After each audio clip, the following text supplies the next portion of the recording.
भन्नु पर्यो कि यसको यो के हुन्छ डिफिनेसन भन्नु पर्यो खै यो हामीलाई सम्झाउन के गर्छ यो सबले यो चाहिँ कोलाज प्रिन्टिङ हो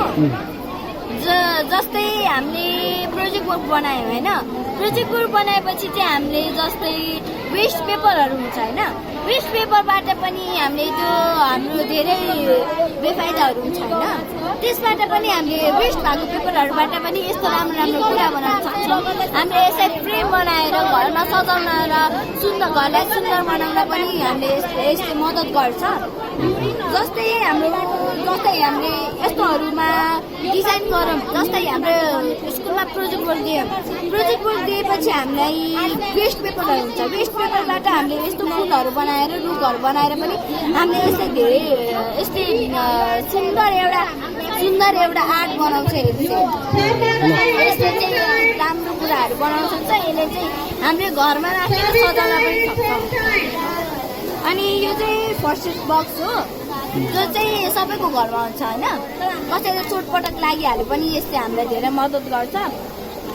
अनि यो चाहिँ मलम हो जस्तै चाहिँ हाम्रो ढाडहरू दुख्यो भने यस्तो माथिको बोन्सहरू ढाडको बोन्सहरू दुख्यो भने हातहरू दुख्यो भने घोडाहरू दुख्यो भने चाहिँ यसले हामीलाई दुखाइहरू कम गराउँछ यसले चाहिँ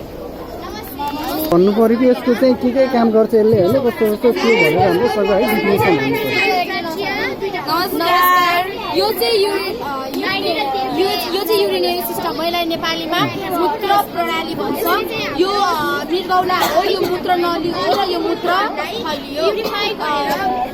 मृगौलाको काम चाहिँ रगतलाई छान्ने हुन्छ र रगतलाई छानेर बाँकी भएको कुरालाई हामी युरिन भन्छ युरिन मूत्र नलीबाट हुँदै मूत्र थैलीमा पुग्छ मूत्र थैली पातलो मेम्ब्रेनबाट बनेको हुन्छ यसको क्यापासिटी चाहिँ 800 ml हुन्छ 800 ml पुगेपछि यो खुम्चिन्छ र हाम्रो दिमागले सिग्नल दिन्छ र यो युरेथ्राबाट हुँदै झर्छ यदि यो 800 ml पुग्यो र हाम्रो दिमागले सिग्नल दिएन भने यो फुल्न सक्छ र विभिन्न समस्याहरू उत्पन्न हुन सक्छ धन्यवाद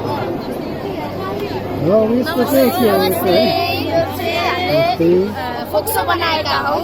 यसमा चाहिँ विभिन्न साबुनहरूको प्रयोग भएको छ जस्तै यो